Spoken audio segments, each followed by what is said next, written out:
Today's tip is to step off the scale. Your scale may be a big fat liar. I guess it's not actually lying to you. Most scales are accurate enough at measuring your relationship to gravity. However, that number beaming back at you only tells a tiny part of the story of your health. Seeing a number you don't like can cause you so much frustration, along with feelings of shame and anxiety. You can be working hard, making healthy choices, and feeling great. Then you step on that scale and don't see the number you expect. All of a sudden, you feel like all that hard work was just a waste of time. Well, stop. Step off the scale right now. Here are 5 reasons why the scale doesn't reflect your true progress. Number 1, 1 pound of muscle and 1 pound of fat is still 1 pound on the scale. If you're working out and gaining muscle as well as losing fat, you may be replacing fat with muscle pound for pound. Even though it's a myth that muscle weighs more than fat, it does take up less space in your body. So by losing fat and gaining muscle, you'll likely see changes in how your clothes fit, even if the number on the scale doesn't change. Alternatively, if you're on a very restrictive diet, you might be losing muscle mass, which can cause the number on the scale to go down. While seeing a smaller number might feel good, muscle loss can result in a slower metabolism as well as a reduction in strength and mobility, which is bad news for your health. Number 2, your weight fluctuates all day. Depending on what you've been eating, drinking, and how often you've gone to the bathroom, the scale can vary up to 5 pounds up or down in one day. For women, it will even fluctuate throughout the month due to our body's response to hormonal changes. Number 3, the standard scale weighs everything in your body, not just fat and muscle. The human body is made up of 65 to 90% water, which strongly influences a fluctuation in body weight.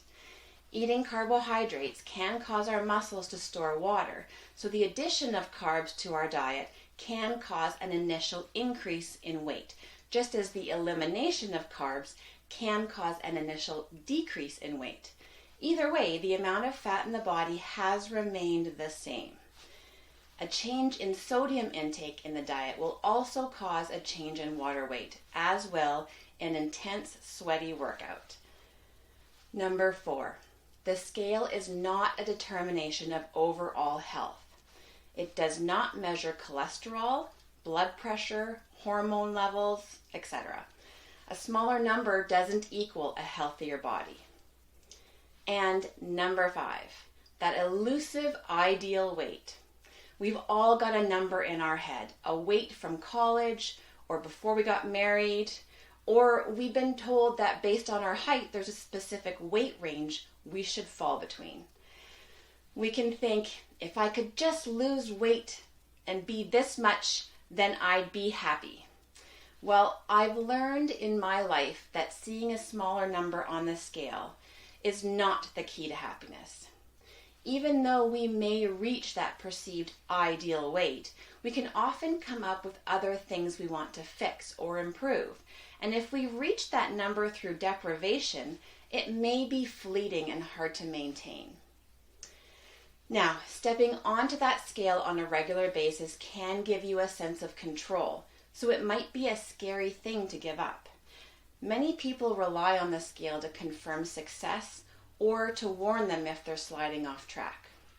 Here are some other ways to measure progress without that nasty scale. A change in how your clothes feel or the size that you wear. A boost in overall energy. Health markers like blood pressure and resting heart rate. Reduced stress, improved fitness ability, improved flexibility, and improved sleep quality. The scale is only a measure of total body mass. It cannot measure beauty, talent, intelligence, strength, or love. If you step away from the scale and start to focus instead on making small, consistent improvements to your activity level and eating habits, the weight will begin to take care of itself. Willpower not required. Thanks so much for listening. I'd love to hear from you, so send me your tips, questions, or feedback.